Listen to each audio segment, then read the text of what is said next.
toda a gente podia, e nós temos muita correspondência da Mocidade Portuguesa, de ministros, eh, de secretários de Estado, responsáveis da União Nacional, que pedem aos censores, ou, na maioria dos casos, para proibir, ou, em alguns casos, para autorizar depois de terem proibido. Portanto, era uma instituição global. Tempos de grande constrangimento, de grande compressão, de grande ausência de liberdades. A censura é uma coisa que, na verdade, nos magoa um bocado. A censura é capaz de ser, para mim, das piores coisas que há. O ter que depender do marido ou do pai, ou não poder sair do país, ou não poder usar calças. Só se podia usar saias, não se podia usar calças, não é? Portanto, coisas que hoje em dia não imaginamos. Estes miúdos, atualmente, não lhes passa pela cabeça todas as imposições que nós fomos vítimas.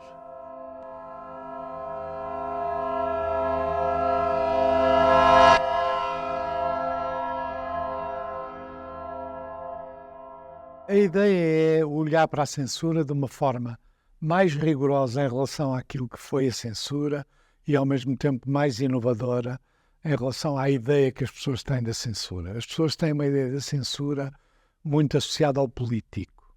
A censura ia muito para além disso. A censura, no fundo, pretendia proteger quem tinha autoridade de quem não respeitava a autoridade. E esta é a ideia talvez mais lata que explica esta exposição. E ela é transmitida de duas maneiras.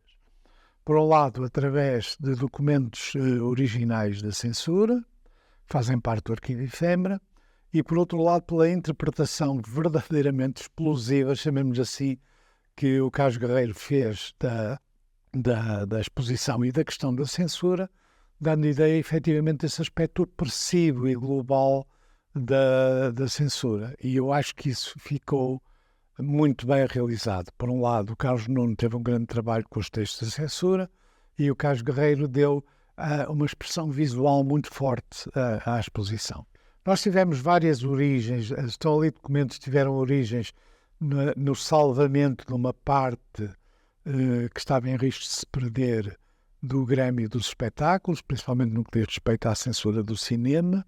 Há uma parte que tem a ver com a censura das músicas e do teatro, e há uma parte, talvez a mais importante em termos de dimensão e em termos de qualidade, que tem a ver com uma compra que eu fiz ainda em escudos, talvez a mais cara compra que eu fiz para o arquivo efêmera de materiais originais da censura, que tinham tido uma história turbulenta naqueles dias a seguir ao 25 de Abril e, portanto, estão salvos de irem para o estrangeiro, que era um risco que existia muito real, e hoje representam, talvez, depois da Torre do Tombo, ou com a Torre do Tombo, e em parte com a Biblioteca Nacional, a grande coleção sobre a censura que existe em Portugal. A minha relação com o Oeiras é anterior ao meu trabalho na Câmara Municipal de Oeiras. Eu vim com 17 anos para Lisboa, mais concretamente para a Cruz Quebrada, ou seja, para o Conselho de Oeiras. Vim estudar para o então INEF e aí estive durante vários anos e em determinado momento, já com a formação concluída, fui convidado para ir trabalhar para a Câmara Municipal de Oeiras há 30 e muitos anos e vivi sempre em Oeiras. Nasci em Santarém aos 17, vim para Oeiras e até aos dias de hoje é em Oeiras que estou, com uma relação de mais de 30 anos ligada à Câmara Municipal de Oeiras. Eu vivi sempre em Carraxido, ligada, quer dizer, a Oeiras. Viemos viver para Paço de Arcos. Entretanto, nasce o meu segundo irmão. Depois, a minha mãe sente-se muito em baixo com a umidade do mar e fomos para Lisboa, para a casa dos meus avós, por um ano. Mas depois o gosto por Paço de Arcos e o que era Paço de Arcos naquela altura, o mar, a praia, tudo aquilo, fez-nos voltar. Já fui fazer outra vez a 4ª classe a Paço de Arcos. E depois, quando comecei a perceber as coisas todas que me eram impostas e que não me deixavam viver elas, foram criar em mim anticorpos contra a ditadura.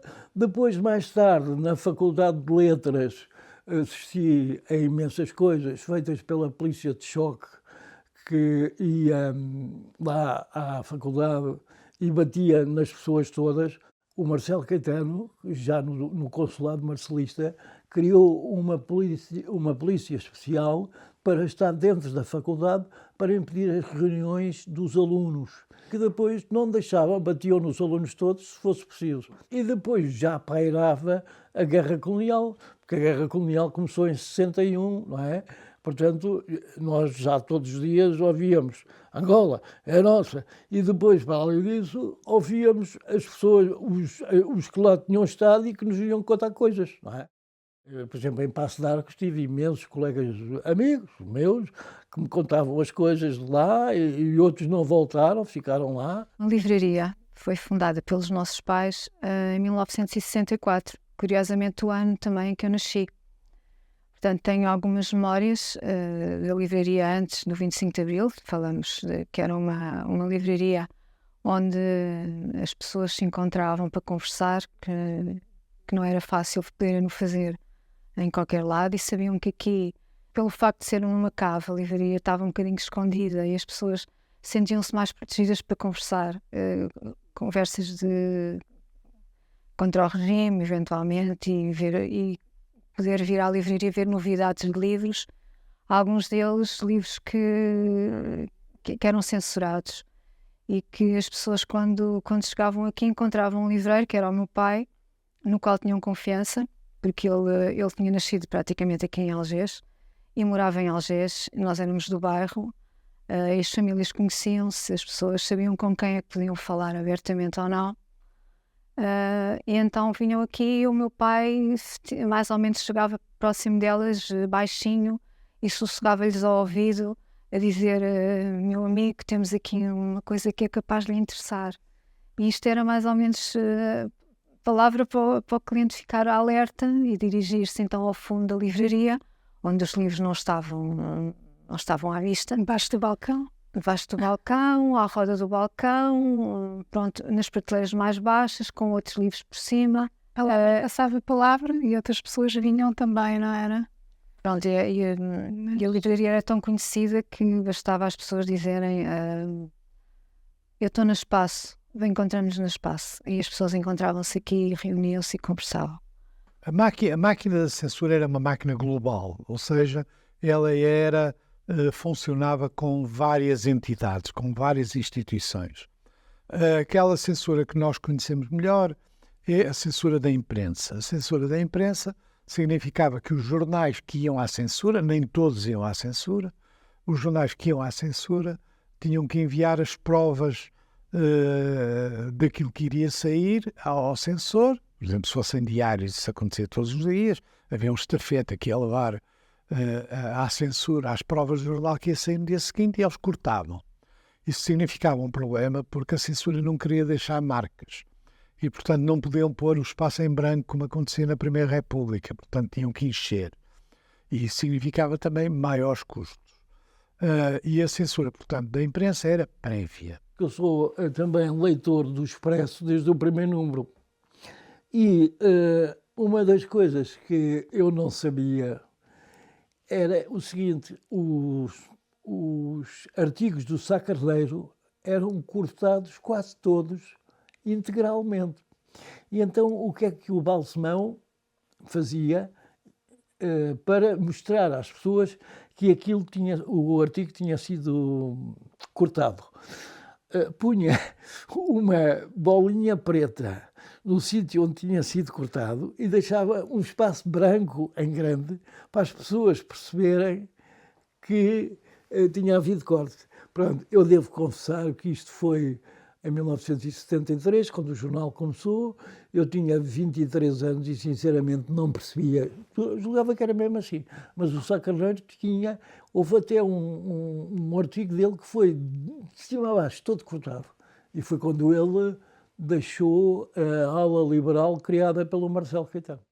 Tinha conhecimento da necessidade que havia da parte da comunicação social de enviarem para a censura prévia os textos que queriam publicar e da regularidade com que muitas vezes esses textos eram censurados, eram cortados, eram proibidos, eram redobrados, criando nos jornalistas, que naturalmente pugnavam por uma imprensa livre, na criação de situações que pudessem passar nas malhas da própria censura. Atendendo à minha idade, eu já era maior, adulto, na altura em que ocorreu o 25 de Abril, e portanto tinha uma clara percepção dos constrangimentos que havia do ponto de vista da imprensa, e não apenas da imprensa, do ponto de vista da comunicação, do ponto de vista do uso da palavra, do ponto de vista da liberdade, porque é disso que estamos a falar e é disso que estamos a tratar. E, portanto, tenho a exata noção desse efeito. E a censura era férrea sobre todas as formas ou fórmulas que pudessem indiciar um sinal de brecha no regime ditatorial. Mas assim como havia pessoas que estavam contra o regime e falavam contra o regime e vinham visitar a livraria, também havia muitas outras pessoas que vinham eventualmente tentar descobrir o que é que se vendia aqui, o que é que se fazia aqui. Portanto, digamos que havia muitos informadores do regime que também vinham aqui visitar e muitas vezes não sabiam quem era. E acontecia eles depois virem censores, virem agentes da PIDE e DGS, que visitavam a livraria e que procuravam por todo o lado porque já sabiam eventualmente que era aqui que se vendiam livros que eram proibidos. E eu recordo-me de uma ocasião em que estava com a minha mãe no balcão, eu era pequenina, devia ter uns 8, 9 anos, e vejo virem 2, 3 pessoas para além do público que via que eram diferentes do habitual, pessoas vestidas com um fato assim, fato e chapéu, assim, já diferentes, e vi que os meus pais começaram a ficar muito nervosos. Eu percebi-me disso. E depois vejo que, depois de procurarem, um dos elementos consegue levar nas mãos uma pilha enorme de livros. Retirou debaixo do balcão e em vez de se dirigir ao balcão para pagar, dirigia-se para se ir embora. E vejo o nervosismo da minha mãe, imediatamente, que na altura no balcão usava-se uns desenroladores de fita cola, que não são como agora, eram praticamente uma arma, eram assim muito pesados. E ela agarra e faz menção, mesmo menção naquele momento, de atirar à cabeça do dito PIDE que levava aos livros. O meu pai, ao ver a minha mãe naquele estado de nervos, disposta a entrar em vias de facto, rapidamente dá assim, põe a mão assim por cima do senhor e diz: meu amigo, venha, e leva-o rapidamente subindo as escadas para a rua, explicando que, tentando explicar, pondo água na fervura, tentando explicar que os tempos eram difíceis e que, pronto, a família era difícil e nós ficávamos sem o nosso meio de subsistência com os livros. E aqui porque a mãe era muito impulsiva também, não é? Diríamos que era uma pessoa que era na altura, podia aquecer bastante. Exatamente. Em fevereiro de 74 saiu um livro que foi uma loucura, aqui completamente uma loucura, que era o Portugal e o Futuro, do António Spínola. E este livro, nós recebíamos centenas de livros, vendemos. E eram tantas as pessoas que queriam comprar o livro tão entusiasticamente que nós, em vez de vendermos o livro aqui em baixo, passámos a vendê-lo lá em cima. Pusemos uma banquinha no piso de cima, portanto a livraria é cave e resto de chão. E lá em cima pusemos uma banca e tínhamos o cuidado de já estar a embrulhar os livros antes das pessoas chegarem, porque as pessoas ainda tinham, algumas, ainda tinham receio de comprar o livro e levar o livro à vista. Então embrulhávamos e o livro vendia-se como se fosse pão. Portanto, as pessoas chegavam e diziam: eu quero o livro.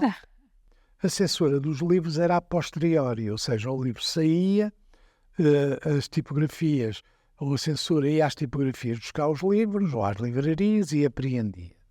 É evidente que isto não significa que se publicasse tudo, porque isso daria mais liberdade. Não daria, porque as tipografias podiam ser sujeitas a multas e até encerramento.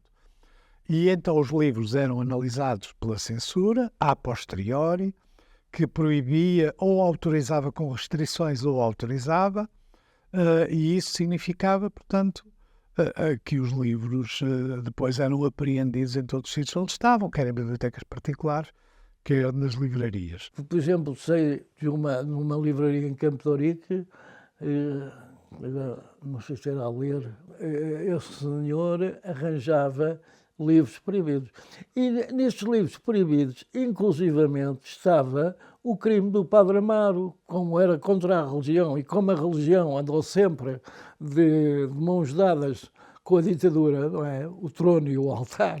Eu, aqui há uns tempos, fui consultar a Torre do Tombo a minha ficha na PIDE. Fico surpreendido porque um dos elementos que foi retido é uma carta que eu escrevo ao Notícias da Amadora. Notícias da Amadora é um jornal ligado à oposição democrática, muito dominado por gente próxima do MDP-CDE, do Partido Comunista. Eu escrevo uma carta desvincular-me de assinante. Estamos a falar, creio que nos princípios de 1974, finais de 73. A desvincular-me de assinante por discordar da posição de alinhamento editorial que o jornal tinha em relação à então União Soviética. E tendo eu nessa altura uma posição já relativamente consistente e consolidada quanto ao papel da União Soviética e à construção do socialismo no mundo, entendi dever-me desvincular de um compromisso que tinha. É uma carta escrita à mão que eu envio ao chefe de redação, creio, ou ao diretor de Notícias da Amadora, que nunca recebeu, porque a PIDE ficou com ela e guardou-a. E eu entreguei-me com os meus botões. O que é que uma coisa destas, que ainda por cima era crítica relativamente a um dos dramas e um dos pesadelos da polícia política, que era a União Soviética, faz com que se apropriem disto e não a deixem chegar ao seu destino. Mas foi o que aconteceu. Ficou nos arquivos da PIDE, está na Torre do Tombo, pode ser consultada. E este é um sinal do absurdo que a ausência de liberdades consubstancia e esta obsessão por cativar uma carta que um assinante do jornal está a escrever ao próprio jornal.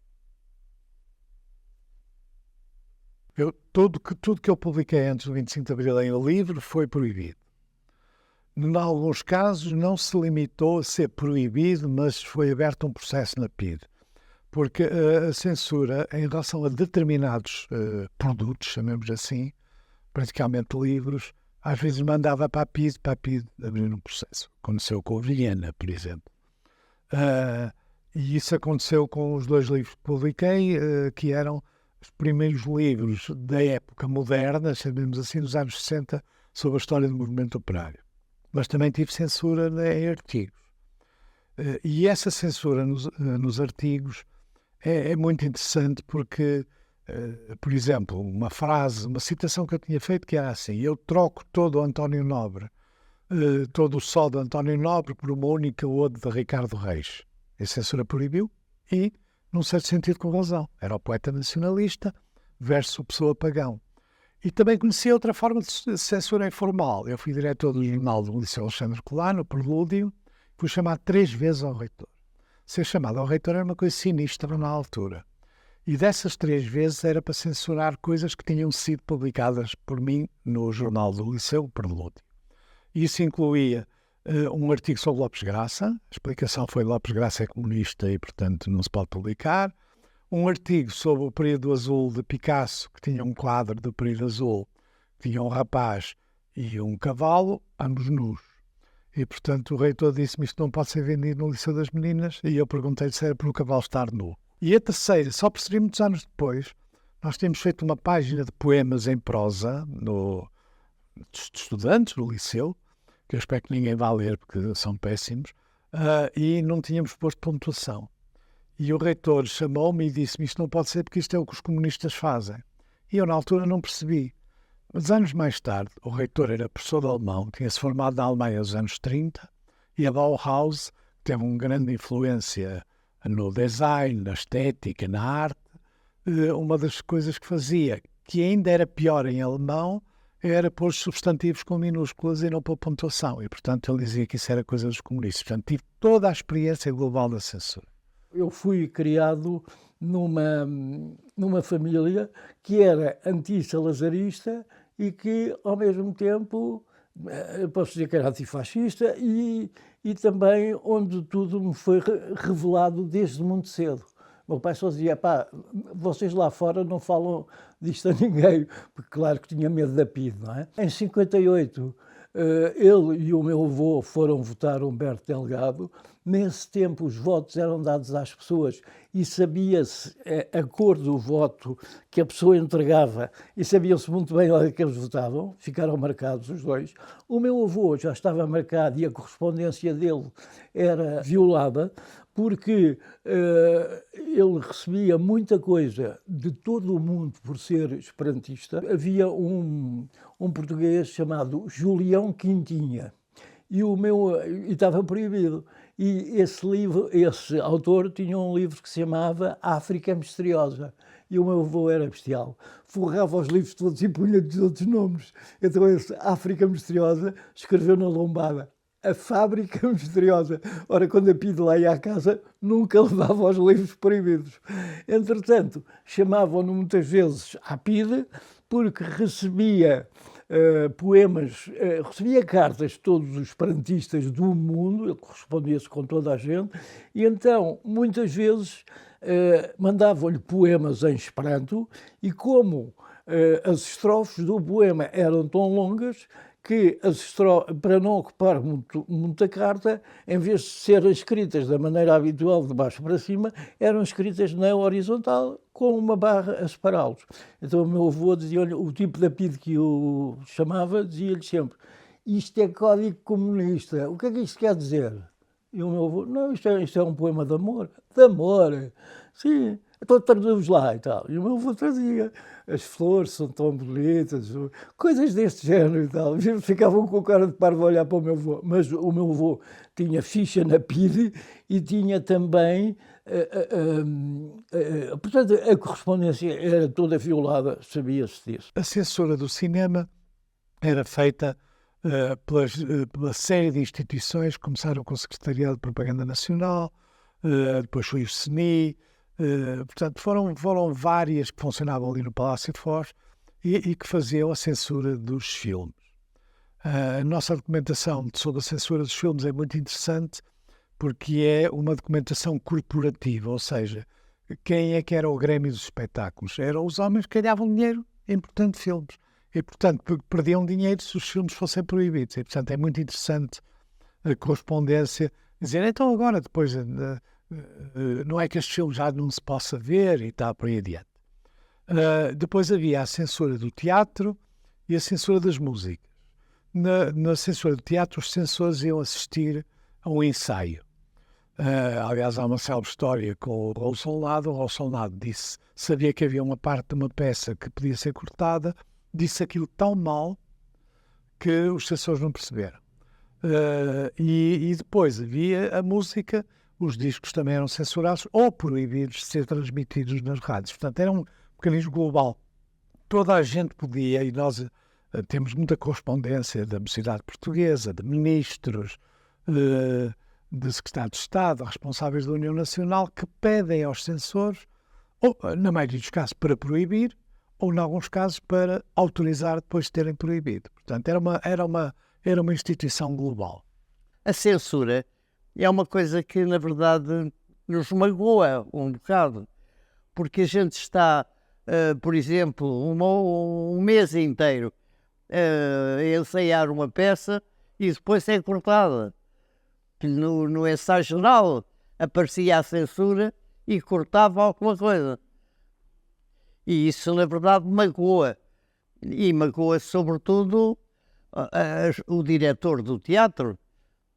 Eles sentavam-se ali na primeira fila, na segunda fila, e estavam ali muito sossegados, e depois, pumba, e cortavam. Há sempre uma pressãozinha, sempre. Vamos lá ver como é, como é que não é, sentados na fila. A gente odiava-os. Estes miúdos, atualmente, não lhes passa pela cabeça todas as imposições que nós fomos vítimas. Eu, por exemplo, no meu terceiro ano, obrigavam-me a ir à Mocidade Portuguesa ao sábado. Não era preciso levar farda, mas tinha que ir e com 3 faltas chumbava o ano. Há muita coisa que eles desconhecem. Por exemplo, eu quando dava aulas de história, muitos dos miúdos não acreditavam no que eu dizia. Não lhes passava pela cabeça. E, por exemplo, eu dizia-lhes, olha, vocês já imaginaram só ter um canal de televisão vigiado e que às 11h30 acabava com o hino nacional e com a bandeira, porque o Salazar queria se deitar? É, história, está a gozar com o jeito. Era logo assim, está a gozar com o jeito, história. Não estou nada, pá, isto é mesmo verdade. Há muita coisa que não se consegue transmitir. Eu não consigo explicar ao meu filho que o avô teve que ir à polícia porque eu fui detido porque estava a jogar a bola na rua. Ou que o cabo do mar, quando passava na praia, recolhia as bolas com que estava a jogar futebol. Ou que era necessário uma licença para ter isqueiro. E isto é multiplicável por N situações que felizmente a juventude atual não viveu, mas que a nossa geração viveu e que sentiu e que sabe aquilo que gostou. E eu, quando fui estudante inicial, tive 4 dias de suspensão porque mobilizei os colegas, 4º ano, creio, para ir ao funeral da filha do professor de História. Faleceu.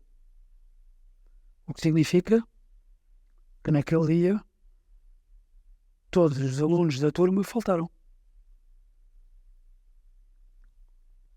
E o Contínuo, que era informador da polícia política,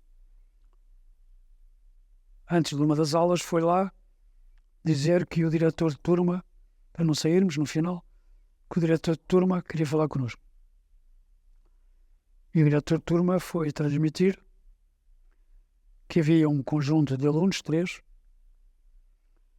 que iriam ser chamados,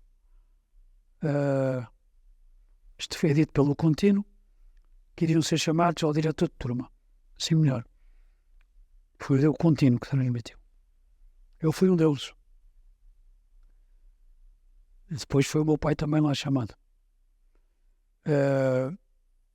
E depois houve um conselho, não sei se se chamava ainda, ou já se chamava de turma.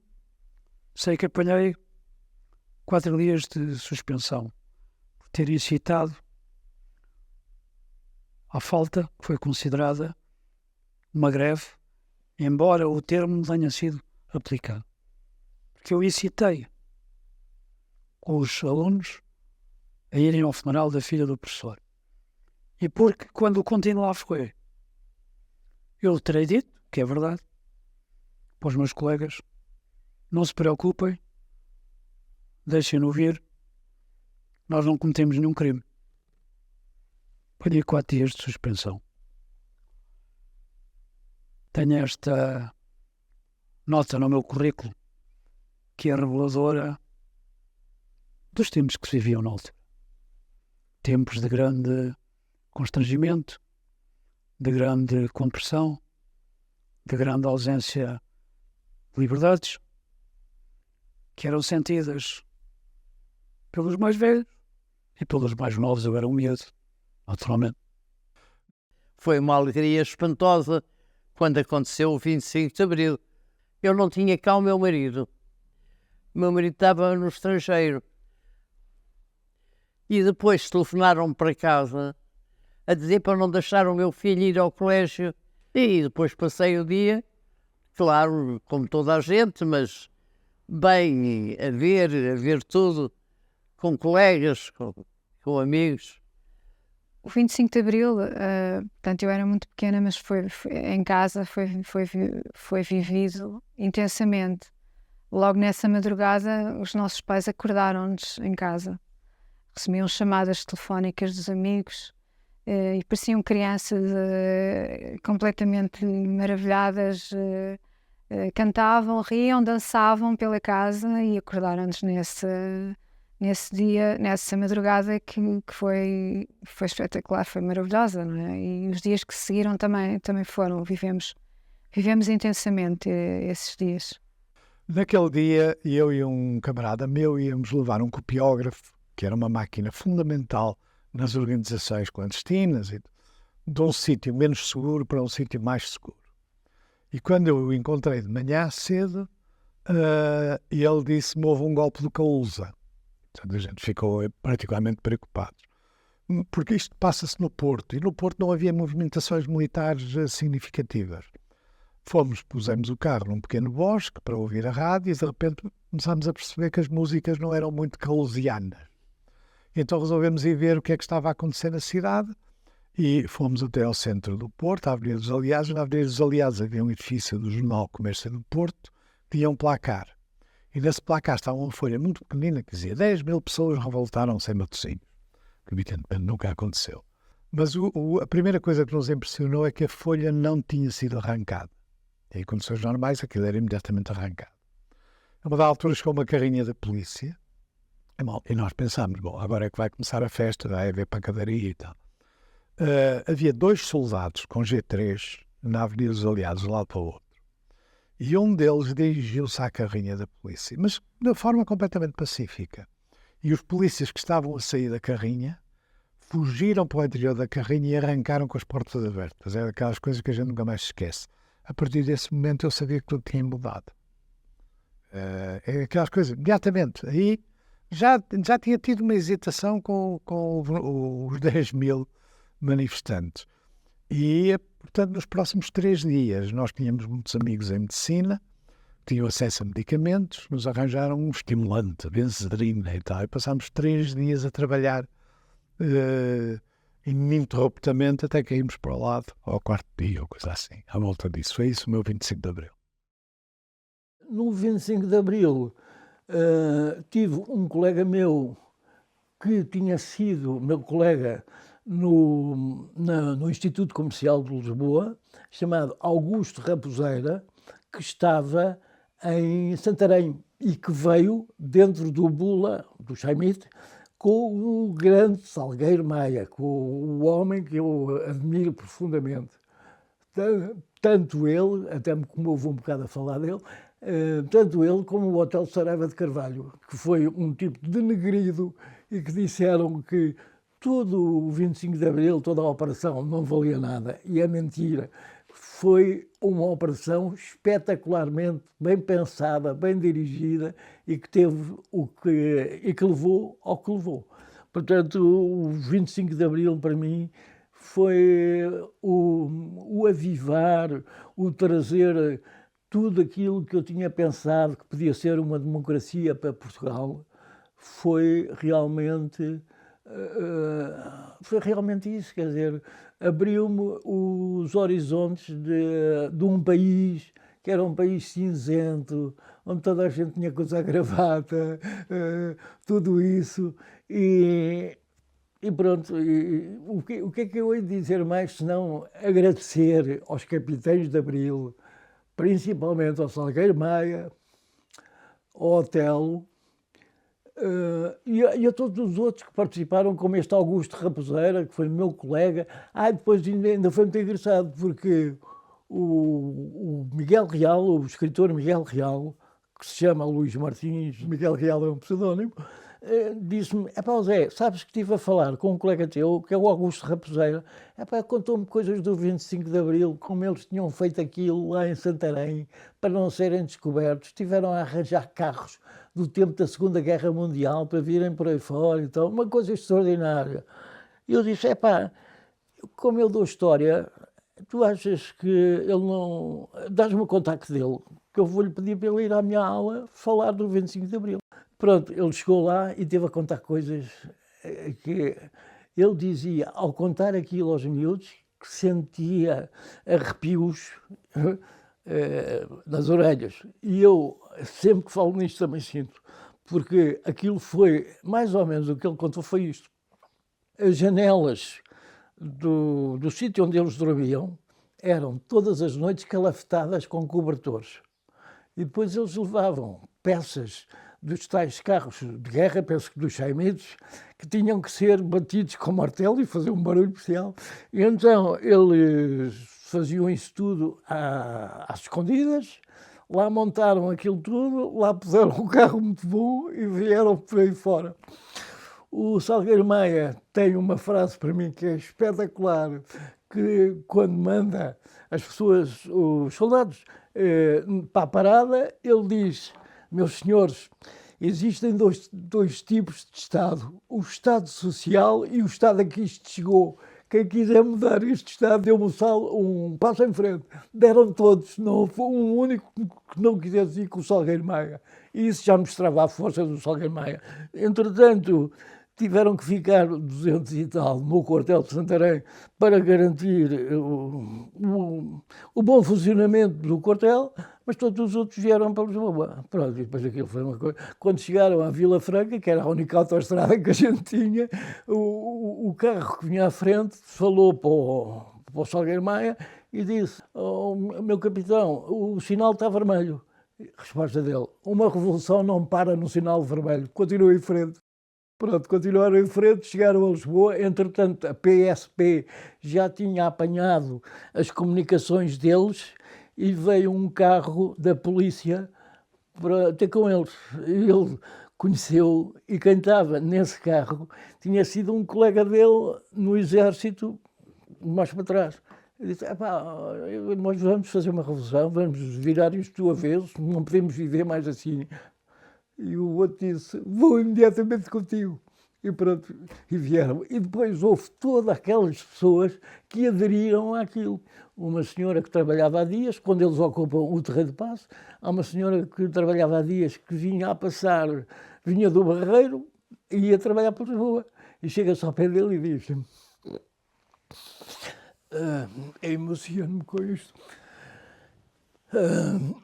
Olha, eu tenho que ir trabalhar para ganhar dinheiro para os meus filhos e tal. E o Salgueiro Maia diz: minha senhora, nós estamos a fazer isto para nunca mais faltar comida, habitação, essas coisas todas às pessoas. Portanto, pode estar descansada que hoje não vai trabalhar, mas todos os anos, neste dia, já não vai trabalhar mais. Soube de manhã o que se estava a passar. Fui imediatamente para o Carmo e o Terreiro de Paço. Mais o Carmo, Lar do Carmo. Fiquei surpreendido quando me apercebi que quem comandava aquela operação era um conterrâneo meu, Salgueiro Maia, que eu não conhecia pessoalmente, mas que me lembrava dele, frequentar os cafés em Santarém, e portanto tinha dele um conhecimento que não era um conhecimento íntimo, mas sabia da sua existência, conhecia-o, e fiquei estupefacto. E portanto vivi esse momento, assisti ao assalto ao quartel do Carmo, numa das varandas fronteiras ao próprio quartel. Assisti ao assalto à tentativa de assalto por parte dos populares à sede da PIDE.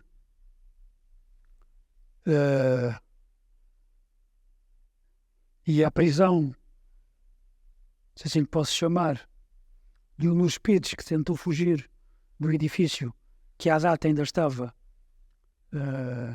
na posse da polícia política. Havia um chaimite no final da rua, e há um PID que sai, que é encostado à parede. Mandam-no levantar as mãos, os braços, ele levanta, mas tem uma tentativa de fuga, e aí é baleado e cai e morre. Não assisti à fase em que houve disparos e houve mortes em frente à sede da PIDE, mas assisti a todo esse momento, como assisti um dia ou dois mais tarde à libertação dos presos políticos da prisão de Caxias, já à noite, em Caxias.